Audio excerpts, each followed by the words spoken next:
Olá! Hoje a gente vai fundo numa história fascinante, os últimos e turbulentos anos do governo Getúlio Vargas. É um período marcado por duas tentativas, duas enormes e ousadas tentativas de estabilizar a economia brasileira. E, spoiler, não deu muito certo. A grande questão aqui é como que um plano econômico tão ambicioso acabou virando o estopim para uma das maiores tragédias políticas do país? Como é que uma decisão atrás da outra, na economia, criou a tempestade perfeita? Então, vamos voltar para 1951. Vargas retorna ao poder. E o clima era de puro otimismo, sabe? E ele não chegou de mãos abanando, não, pelo contrário. Tinha um projeto econômico muito claro, dividido em duas fases para botar o Brasil nos eixos e modernizar o país. E o plano, na teoria, parecia até simples. Primeiro passo: arrumar a casa, botar as finanças públicas em ordem, controlar a inflação, o básico. Depois, com a casa arrumada, o segundo passo seria atrair grana de fora, investimento estrangeiro para bancar os grandes projetos de infraestrutura que o país precisava. Quer dizer, uma receita bem clássica, né?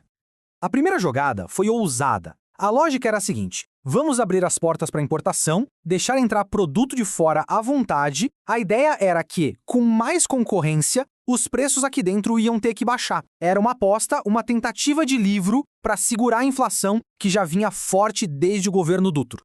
Só que a gente sabe que na prática a teoria é outra, né? Essa política de abrir as importações não só não resolveu o problema da inflação, como acabou criando uma crise completamente nova. E o pior, uma crise muito mais rápida e urgente. E aqui os números não mentem. Dá uma olhada no que aconteceu. A coluna das importações, ela simplesmente explode em 1951. Dispara. Enquanto isso, as exportações, que é de onde vinha o dinheiro, não conseguem acompanhar nem de longe. O resultado? Um rombo comercial gigantesco. E de uma hora para outra. O baque foi brutal. Em um ano, gente, só um ano, a política que era para ser a solução levou as reservas de dólar do Brasil para o negativo. O país estava literalmente torrando os dólares que não tinha a uma velocidade assustadora. Então, para resumir a ópera, a primeira tentativa de arrumar a economia deu muito, mas muito errado. A abertura das importações, que era para ser o remédio, virou veneno. O Brasil entrou numa crise cambial seríssima e o governo teve que dar um cavalo de pau e mudar tudo. Bom, com o plano inicial feito em pedaços, Vargas teve que tirar um coelho da cartola. Ele chama um nome de peso, Oswaldo Aranha, para assumir o Ministério da Fazenda. A missão do Aranha? Tentar uma jogada completamente nova e radical para ver se conseguia retomar as rédeas da economia. E aí entra em cena a famosa Instrução 70 do Aranha. A ideia era genial e complexa. Em vez de ter um preço só para o dólar, ele criou vários. Basicamente, era um jeito do governo direcionar o que entrava e saía do país.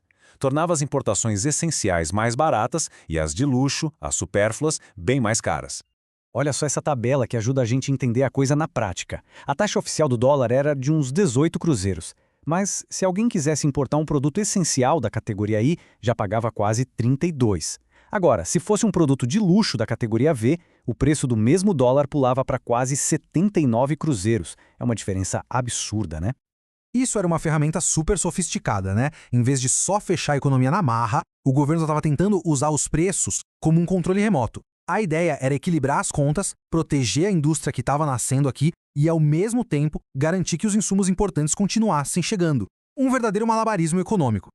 Mas, bem na hora que o plano do Aranha parecia que ia engrenar, surgem dois problemas gigantescos. Um aqui dentro do Brasil e outro lá fora.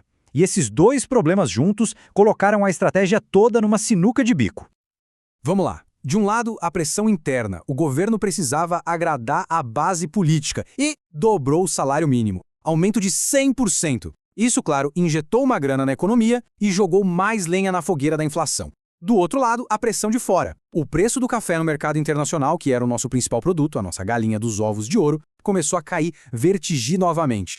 E é aqui que a tempestade perfeita começa a se formar de verdade. É impressionante ver como as coisas acontecem quase ao mesmo tempo. Em maio de 54, o governo dobra o salário mínimo. E logo em seguida, como a gente vê na tabela, as exportações de café entram em queda livre, uma coisa atrás da outra. Esse gráfico aqui dá a dimensão do estrago do lado de fora. A queda na exportação de café de um ano para o outro foi gigantesca. Isso queria dizer o quê? Menos dólares entrando no Brasil. E isso justamente no momento em que a pressão da inflação aqui dentro só aumentava. O plano do Aranha estava sendo espremido pelos dois lados, sem chance. É a partir desse ponto que a coisa muda de figura. A crise deixa de ser só uma questão de números, de economia, e vira o combustível, o pavio que vai acender a crise política que selaria o destino do Vargas.